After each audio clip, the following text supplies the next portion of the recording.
G'day. It's Friday, ANZAC Day, where we sharpen focus. And you can see the blue lightsaber coming out of my head. It's a very, very special day, and you'll notice I'm wearing slightly different colours. Some of you may not know what this is. You might think it's German. Ooh, even the door thinks so. Some might think it's Belrose Rugby League, where I was born and bred. Well, I wasn't born there. I was born in Forrestville. No, I wasn't. I was born in Hornsby Hospital in Sydney. But that's not the point. Today is ANZAC Day, and you don't know if it's the dawn service or it's almost midnight. How can you tell? Because the sun's not up. Will the sun come up today? I guarantee it will. Probably around 4, 5 o'clock. That's my prediction. See if I can predict the future.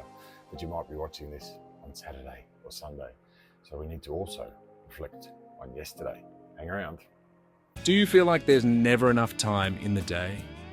Are you struggling to switch off from work, the internet, and social media? It's time to reconnect with family, friends, colleagues, and most importantly, yourself. Join the Be More Social Daily Challenge. Just 10 minutes a day to recharge, gain more energy, and enjoy what matters most. Let's begin.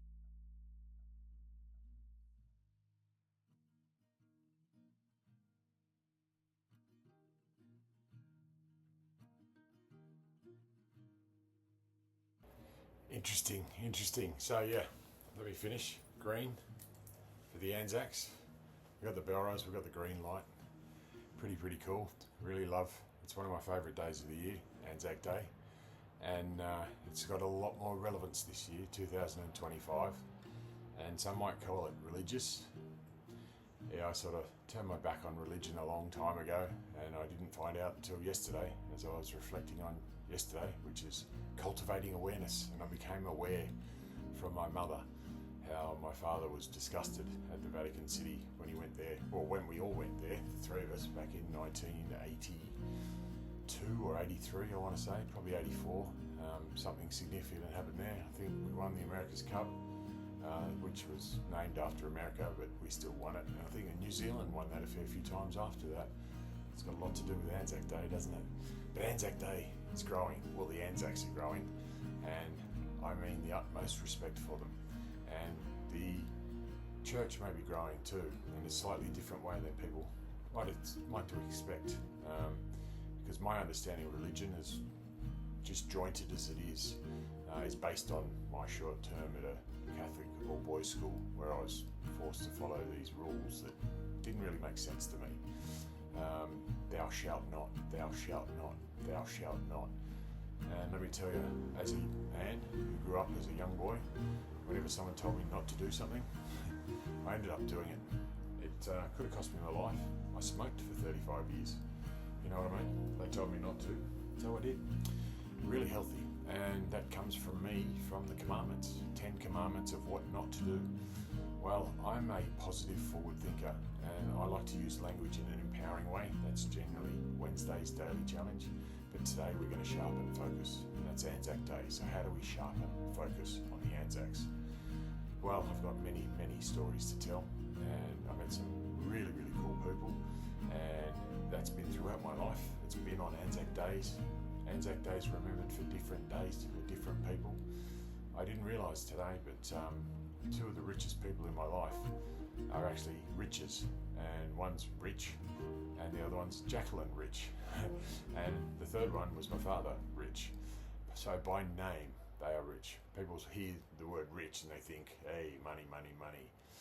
No, not me. I think about names and the riches they bring to me. And it's pretty awesome that my sister-in-law, by law, but they're very faith orientated, which I really appreciate and I understand, but it's a different perspective to me. But they bring great richness, and I was thinking maybe the connection with my brother-in-law Richard was the connection of rich I needed to go through, but it's actually Jacqueline Rich, who's her birthday today, ANZAC Day, which is awesome. I didn't really know this because we haven't been close enough. That's about to change because the ANZACs are growing. Let me explain. I think I started. Thou shalt not, thou shalt not, thou shalt not, lest we forget. I know what that means, but unfortunately, the youth today, the boys and the girls, they are starting to forget. So we're telling them what not to do, and they're doing it. So why don't we shift that to, instead of lest we forget, best we remember, or something along those lines. But whatever it is, it's about remembrance, like Remembrance Day on the 11th of November. That's cool. If you want to keep lest we forget, that's cool. If you think it's working, that's cool. But what I know is what's not working is what I believe the ANZACs fought for, the Australian New Zealand Army Corps. They went to fight wars in the Northern Hemisphere. They weren't wars in the Southern Hemisphere. I don't know of too many wars in the Southern Hemisphere. And I'm thinking Australia, New Zealand, Africa, and South America. And one other starts with C. But unfortunately, the English language distorts things. It disrupts the way things work. So when we say Commonwealth, we think Commonwealth Games, we think we're under British rule, we think in some form of hierarchy, we get a king or a queen.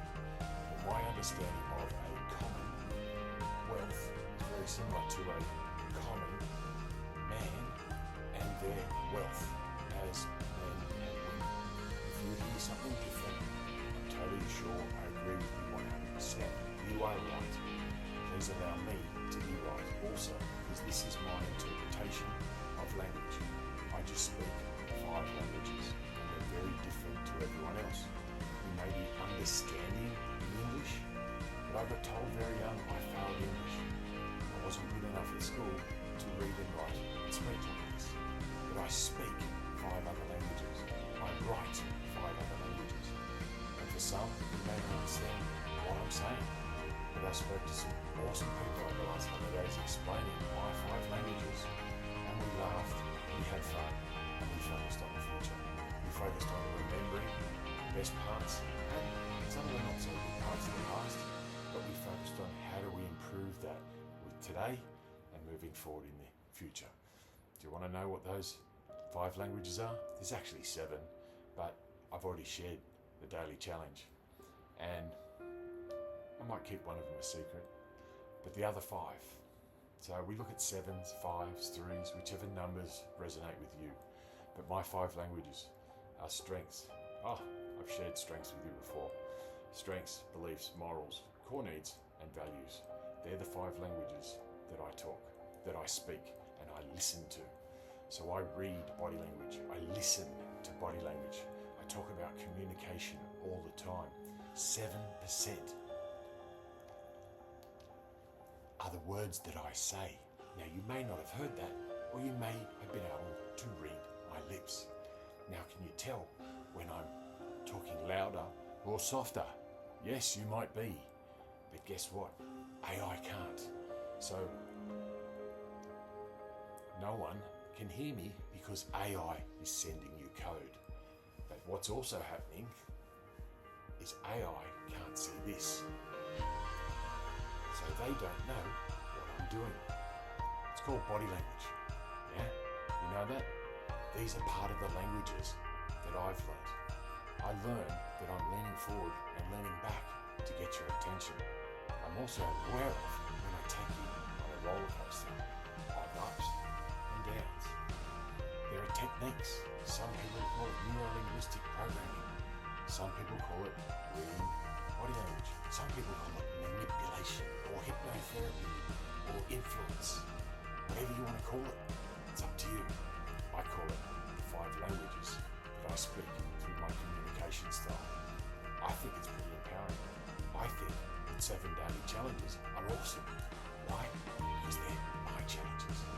What does it enable me to do? It enables me to be me. It enables me to be more me. Where is it? It's right. I'm not meant to see you being more social today. I met this awesome guy, Robbo. He's South American, and he will be kind.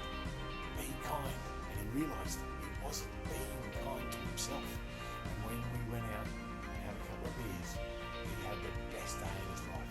He lost his wallet, lost his phone. That was yesterday. He lost everything he had. But we gained so much more in friendship. I hope we remain friends for life. not sure because we lost each other somewhere along the way. That's cool, but I have his WhatsApp, so I'll keep in touch with him, whether he's shut down or not. That's cool too, but I got to meet him in person, and he wrote the first few chapters in his book in both Spanish and English, and he did it in about 15 minutes. Fair dinkum, it's all typed up, it just needs formatting. That's his job when he gets home, finds his phone or finds his computer.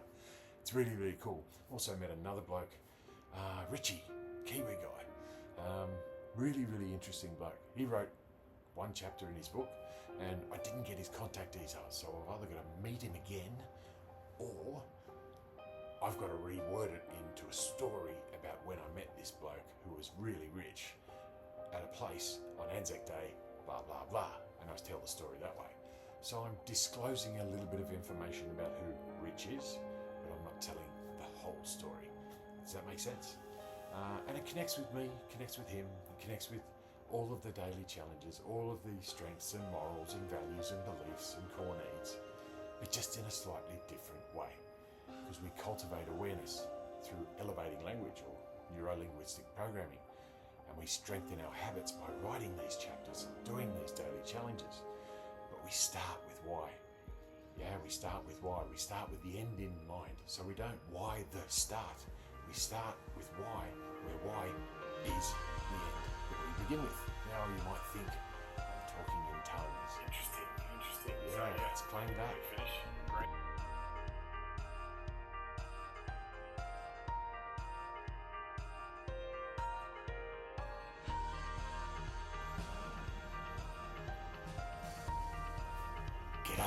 G'day. We've changed again. It's another day. But what has changed? Now there's a phone in front instead of a laptop. What does that mean? It means it's Saturday. Well, was that video that you just saw from yesterday, Friday? Or is this part of embracing learning and we're going to focus on sharpening focus from yesterday when we reflect on it? Well, it's 12:07 in the morning here, slightly different, and I've got different views. Yeah, I'm trying to expand who sees what. Have you noticed what's changed since the last video on Friday, ANZAC Day? So we're going to embrace learning. Now how do we do that? There's 3 levels. So I love threes, and that finger is broken. There's a story behind that too. Yeah, will I get to that today? Don't know. We've got 10 minutes to go. But these guys over here, they've been watching for 10 minutes already. This is the extended version for you, and for you on TikTok, it's only 10 minutes. So if you want the extended version, jump on over to YouTube, BeMoreSocial.today, BeMoreSocial.today, whichever handle they come up with, could be Be More Social. You'll find it, it'll have a blue banner, maybe, I don't know. It'll have something there that'll point you in the direction of remembering and reflecting on ANZAC Day and focusing on what we learned from it and what we're going to learn in the future. It's really, really cool. We're going to learn how to be more social. So what are those 3 levels? Well, everyone generally knows what learn means. So we might read a book or read a newspaper or watch TV or listen to something, a podcast, or listen to a friend or listen to a teacher. That's the learning part. So we take in that information and we take in that information and we take in that information.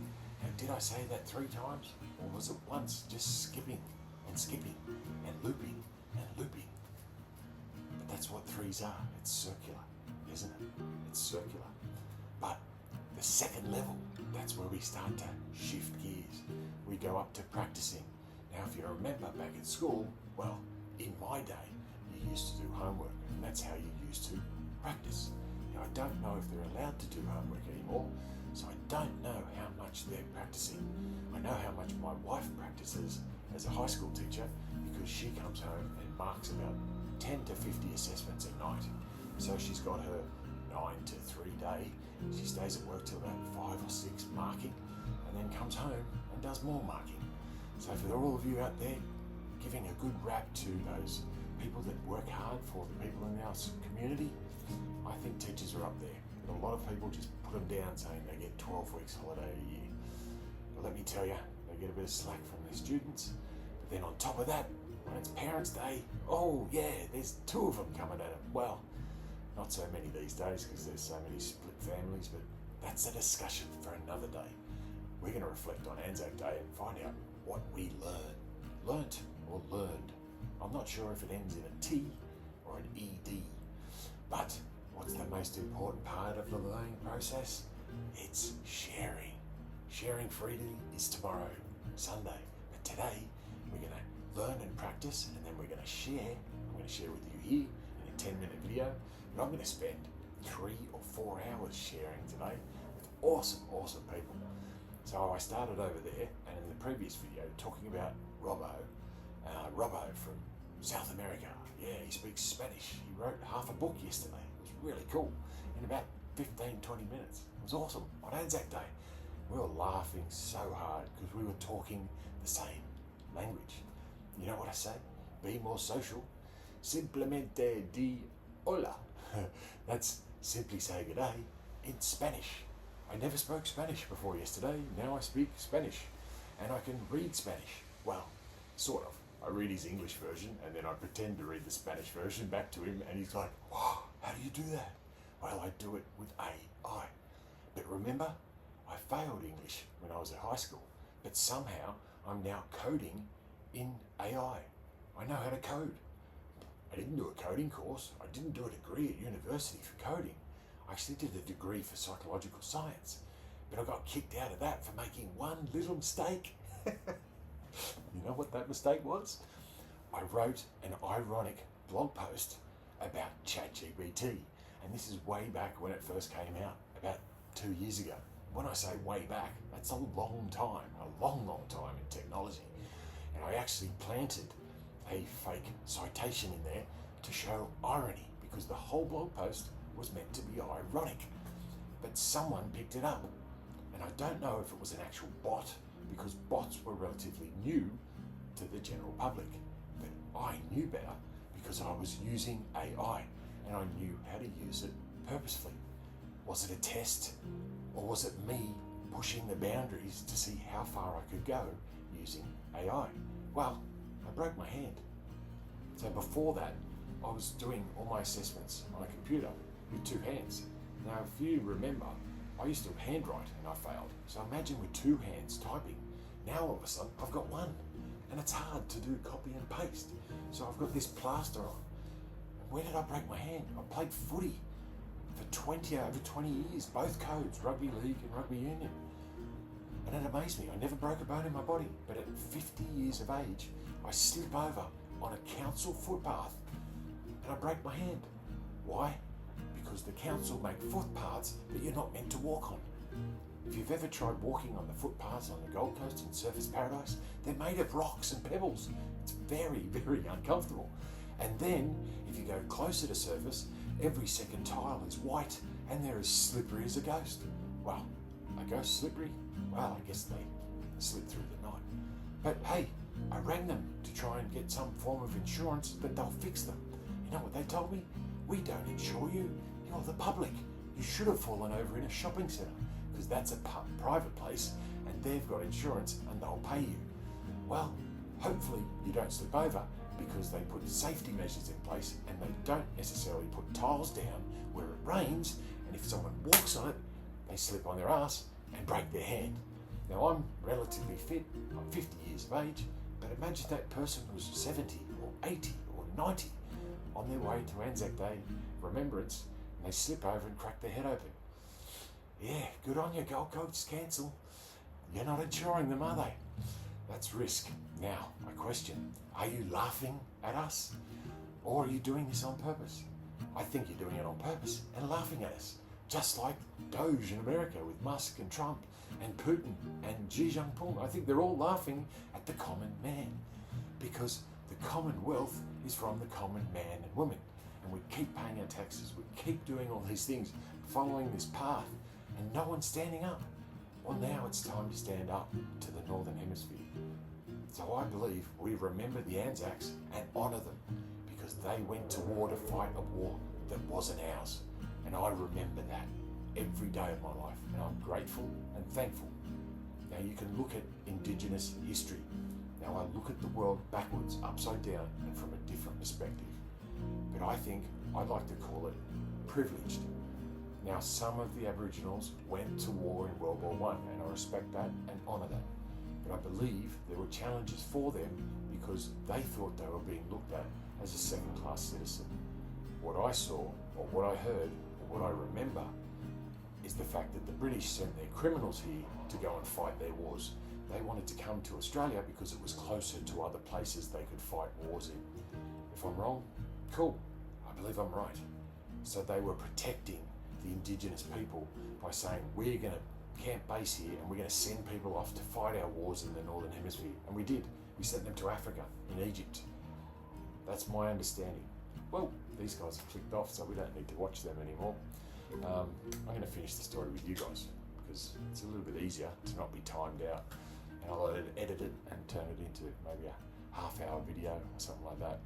But yeah, so we got sent to Africa, and I think Gallipoli was all started in Egypt, where we set base. We knew the deserts because Australia was much of a desert and a barren land back then, which was seriously cool, and I love that sort of benefit. And they went to Turkey, a lot of them, and Turkey's got a very, very special place in my heart. And I go and remember on March the 18th, which is their Remembrance Day for the ANZACs and the Turks, and they teamed up together. And I even, the second time around, when I did my English assessment, because I wanted to join the forces myself, I tried to get into the Air Force a couple of times, but the universe, the fate, they said, no, we don't want you there, there's something else in plan. And that's really cool. Oh, I took my microphone off too. So they couldn't have heard what I was saying unless they heard the normal rumble of my voice. But yeah, so very, very different story. So yeah, Turkey, March 18th, the first year after my father died, and I took over my mum and dad's art travel business. I had no clue about travel. I'd never really travelled the world except for when we went to the Vatican City, which I mentioned earlier. And yeah, I thought, I'm the man of the house now, I've got to look after my brother and sister and my mum, and yeah, I was about 27, and boy did I not know about life. Anyway, the point was, I met a really, really cool guy. So the travel business was for retirees that wanted to visit artistic places, because my mum is an art teacher and dad was the business brains behind it, and they made a perfect couple. And yeah, that was rocky roads and rocky times, but at the end of the day, they finished together until he was gone. But we had 3 months to prepare for that, and that to me is my understanding of death. Is it's better to know when it's coming than to not know when it's coming, because yeah, there's a lot more time for loss and grievance, at least if you can prepare for what's coming ahead. And have we prepared for what's coming ahead? Because the ANZACs, we're coming back to save the world, not through war, through peace. We plan on bringing peace to the world, because for too long the Northern Hemisphere have been fighting wars and we've been helping you fight them. And from where I'm concerned, we don't want to fight them anymore, and we don't want to be included in them anymore. That's Australia, New Zealand, Africa, South America, and the common man of the world. So it's Commonwealth, okay? If you feel like you're living in a housing crisis or a cost of living crisis, whatever they're called, then you're probably a common man or woman with Commonwealth. So whether you believe that America is the greatest country in the world, well, you still live under the British rule because you've got a red, white and blue flag. They're the English colours. They're the British colours. The Scots, the Welsh and the Irish know that. Yeah, have you not paid attention to that? We still use the Union Jack, but we're part of the Commonwealth. You've denied it. You just wave it around in front of your front yard all day, every day with the red, white and blue and a few stars to recommend that those white stars mean something. They do. They mean purity. And I question whether there is purity in the United States of America at the moment. Because to me, America is both north and south. There's two continents, you've split them apart, there's Mexico in the middle, but you don't know whether you're Arthur or Martha, literally and figuratively and metaphorically. And I say these things, and I failed English. I think that's Pip. It is. Here she is. Hello, Bubba. Hello, Bubba. Yeah, come on. Here she is. Here's the lifesaver. Yeah, she saved my life. Yeah, more than one way and another. But anyway, back to ANZAC Day, March 18. So we pulled up in the bus. We got a bus full of, I want to say 25, 30 people. So I didn't do too badly in the travel game because I still managed to get a busload full. and I was sitting next to the tour guide. He was more my age, like 27, where the rest of the crew were more over 50 plus, like where I am now. And he pulls the bus up before we go around to ANZAC Cove. And it's a really skinny road. If you've been there, they drive on the right-hand side of the road. So when you're going around the mountains, you're literally looking over the cliff. And I wouldn't want to be a bus driver, let me tell you. They put their lives on the line every minute of the day. And they do it for the ANZACs, so they can ship people out to ANZAC Cove. But he pulled the bus up, got everyone to close his eyes, and he told this magnificent story about I know the statue, the fallen soldier, I think it's called. My history's not great. It's something like the fallen soldier or the carrying the soldier back. And he tells this story, which unfortunately was distorted by the Australian government or media or whoever it is that tells stories over here, because they wanted to make it about the ANZACs and not what it was truly about, and that was the love and kindness between the Turks and the ANZACs. And this is what this young man told us.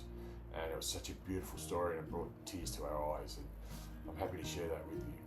So there's a statue, and for anyone who's been to the ANZAC Day Memorial in Turkey, they probably know this story, hopefully, but it depends whether your tour guide told you the truth or told you what you wanted to hear, which is probably the Australian and New Zealand version. But what I was told was much more beautiful, the story. And it was that an Australian soldier ran across the lines and got shot down and was lying half dead in the middle of the field, and a Turk got up, walked over, picked him up, carried him back to Australian lines or something like that, vice versa or something like that. It somehow got muddled up to the Australian got shot, another Australian came out, picked him up and carried him back. Or it was the Australian came out, picked up the Turk and took him back, or something like that, where in actual fact they talk about the Turks and the ANZACs stopping at Christmas. I believe they did that a lot more frequently because they knew they were fighting someone else's war. And if you didn't know, Turkey's the only country in the world that has a city that borders both the northern hemisphere and the southern hemisphere. And they brought that war on themselves. Not Turkey, the northern hemisphere, just because they had a little bit above the Bosphorus, where all the beautiful old and new cities sort of collide. So within themselves, there's the south and north. You might have heard of the Kurds and the Turks. There's so much history there. You know, the Orient Express starts and finishes there. And Agatha Christie wrote books there. And all the stuff I remember. You know, I read Agatha Christie novels for years when I was a kid, but somehow I failed English. Where's the irony there? But anyway, that's school, and that's the story that I have about Turkey. And I've got about 4 minutes to go until the 30-minute mark. Will I get through it? Maybe, maybe not. Might be longer, maybe shorter. Maybe this is the first podcast on YouTube. So they call it podcasts. I thought podcasts you listen to on your phone as you're jogging and walking, but apparently there are some people out there that accuse people of saying that is a podcast when they're literally sitting in a room for a charity for men, and they're saying this is not a podcast, you're actually a live event, it's just being recorded for the other men that couldn't make it today. So really, really serious cause. Obviously, with 800 million views on Facebook, you'd think there'd be more people than the ones in the Gold Coast. So these guys run these events everywhere they can, but mainly the Gold Coast because that's where they're situated. And with 800 million views, I don't think they all live on the Gold Coast. So they try and connect with the people all around the world, mainly men, because their target market is men between the age of 30 and 50. That apparently every 9 minutes, one of them takes their own life. Sort of like the ANZACs, you know, they were willing to sacrifice themselves for the greater good of others. For some of them, it's a decision that they were forced to make, and for others, it was a decision of maybe weakness or addiction or something like that. We don't know the causes of all of them because some of them just don't tell us what happened. But these guys are doing the best they can, and someone wanted to accuse them of having a podcast when they strictly say this is not a podcast. And they lost a donor that was going to pay for their team going through first responders calls. So when they accuse them of not being qualified, they're not qualified because these people pull them down, and I find that disgusting. We need to come together rather than dividing north and south. So if you look at the compass, you've got north and south, and then you've got east and west. So east and west is basically the equator, and it's been the northern hemisphere, that has been destructive and causing all the wars, and the southern hemisphere, which is where I believe man was created, whether it was Africa, South America, or Australia. We've got Uluru. South America's got the Mayan pyramids and so on and so forth, and Africa's got the Cairo pyramids and all that sort of stuff. So these structures that mankind can't figure out how they were built. It's just Uluru looks like a rock, so it looks more natural. Well, that's your interpretation. I'd speak to the Aboriginal and Indigenous community and find out what that really means, because if you've ever been there, there's nothing for hundreds of kilometres or hundreds of miles, whatever you want to call it, based on this rock in the middle of nowhere. And they say, oh, I think it's the 3 sisters or the 12 apostles or something like that. They're just next door to Uluru. Well, when I went there, it was an open freeway. You could drive as fast as you like, and it was still, I think, about an hour or 3 hours away. So when you say it's really close, yeah, for maybe someone in America that has 300 million people, but when you drive 3 hours, that's just down the road for us. Typical Aussie stuff, as Croc Turnbull would say. Yeah, fascinating how the world sees. But yeah, getting back to the compass, so you've got North and South. They keep fighting against each other. The Civil War in America, the North and the South, they were fighting over slavery, supposedly, but then the North and the South, they took their people from the South and took them to the North and sold them or slaved them, whatever you want to call it. But at the end of the day, if you look at East and West, put the 2 letters together, what does it say? Do you need some help? We, or us. So we're divided by North and South. And I've had enough, and I think a lot of Australians and Africans and South Americans and Kiwis and people in Papua New Guinea, Turkey, other areas, we've had enough of these wars, these ridiculous wars, and it's time for peace. So be more peace, be more love, be more kindness, be more happiness, be more, be more, be more. It's not thou shalt not. It's not thou shalt not. That is a double negative.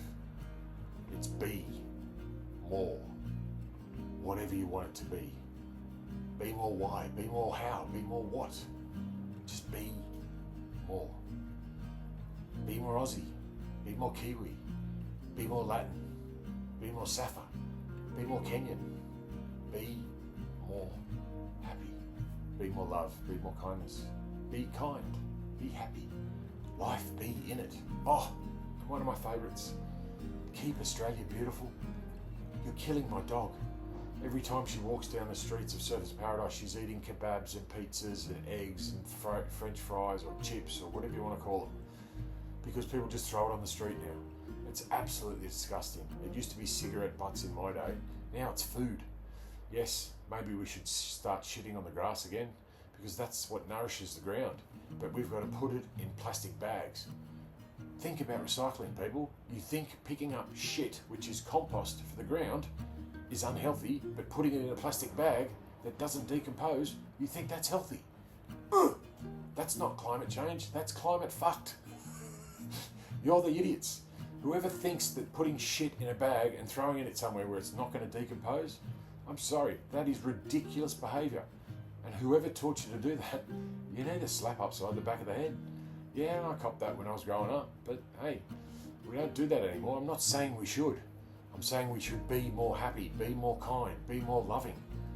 But we keep telling the kids what not to do. Don't use social media, don't use AI. Well, let me tell you, I'm using social media and I'm using AI, and even when people tell me not to, I use it. And we're writing books in half an hour, and we're publishing them, and we're doing great things. We're creating shirts, we're creating a movement. And it's the South coming after the North yet again, but not with war, we're coming with peace. Because Australians, we don't own guns. I'm pretty sure the Kiwis, South Americans and the Africans try and avoid them too. But hey, it's really important that you own a gun, because you never know when the next war's coming. Great motto, great motto. Let's hold a gun just in case someone breaks in. Yeah, cool, that's awesome. But we want to be more. We want to be more humankind. We want to be more man, we want to be more woman. What does woman mean? What's the definition of woman? Okay, well, it's womb, W-O-M-B, and then man. So part of man is woman and part of woman is man. It's called a rib, or whatever they called it back then. KFC's redefined that. It's a rib piece. Well, you can get a breast piece, you can get a drumstick, you can get whatever you want. But at the end of the day, it's W-O-M-B, M-A-N, woman and man. Well, I'm Dan. So put Dan in the middle, just spell it around, and you got woman and man. Why can't we join together? It's in the name. Whoa, man. So part of man is woman. Part of woman is man. It's very simple. Yeah? You call it the Pareto rule. You call it the bell curve. You call it whatever you want, the mathematical, statistical term. But if you are 100% masculine, you are not a man. You will kill yourself. Just like if you're 100% feminine, you are not a woman, you will kill yourself. It's when that balance, and the balance is generally a man will be 80% masculine energy and 20% feminine energy. And flip that around, 80% feminine, 20% masculine is generally a woman. That's what we're made up of, energy. Yeah, we know the laws of relativity. For every action there is an equal and opposite reaction. But I failed physics too. What else is there? Okay, you might be homo. What does that mean? We're all homos. We're homo sapiens. That's the scientific definition. But you want to put sexuality into it. Okay, fine. So what is the ratio? Is it 60-40, masculine and feminine? I don't know. How do you measure it? We've got to measure energy. But scientists talk about this stuff all the time and they get called transphobic or homophobic or whatever it is. Well, let me tell you, transgender means equal both parts. That means 50-50. 50% masculine, 50% feminine. The chances of that happening, I think there's one, and that is the one, the Holy Spirit. Neither man nor woman. So we talk about the patriarchy and the father and the son, and they had to come and rule the world. Well, fucking look what's happened for the last 50 million years, or however long it is, 2025 years, since supposedly Christ died or started or did, I don't know. But there was no zero, because the zero is what comes in the Trinity. But the Trinity is the Father, the Son, and the Holy Ghost. Holy Ghost is the lateral. It's we, it's us, it's everyone below the southern border. Southern hemisphere. So the Holy Ghost is going to tilt the earth back on its axis as of ANZAC Day. Because we're coming to save the world again, but this time we bring peace. So I'm asking you, who wants to be more social? Who's in who wants to be an ANZAC? Because you can be a part of the common man and woman. There's Australia, New Zealand, Africa, South America, and the common people. I'm one, and I'm loving it. I'm as happy as Larry. Who's Larry? I know a mate, he's about 7 foot tall. His nickname's Larry. It's not his real name, but we call him Larry. He's happy as Larry. But is he being more social? I don't know. Haven't spoken to him probably 20 years because people still judge. And that's cool. I'm happy with that. I'm not a big judgmental person, but people say I am. I'd say, okay, cool. I accept that. I appreciate your point of view. I've got a slightly different point of view and I understand it in a different way. If you want to be judgmental, where I come from is we're basically mirrors. What I see in you is what you see in me. And what I see in you is what I see in me. It's a mirror. We're generally looking in a mirror, but how often a mirror is distorted? Or how often do people not want to look at themselves in the mirror? How often are people not confident to create a video and watch it back because they don't like what they're seeing? Well, I'm a mirror, and I'm one of the biggest mirrors you'll ever find, because whatever you want to say to me, I will say back. So if you're kind, happy, loving, you will receive kindness, happiness, and love. If you want to be angry, if you want to debate, you might get me on an off day and I'll snap into it, but I'll snap out of it pretty quick and I'll walk away because I'm not into debating. Because that to me is like masturbating. It's a waste of fucking time. I like discussion, I like hugging and sharing stories and being more social.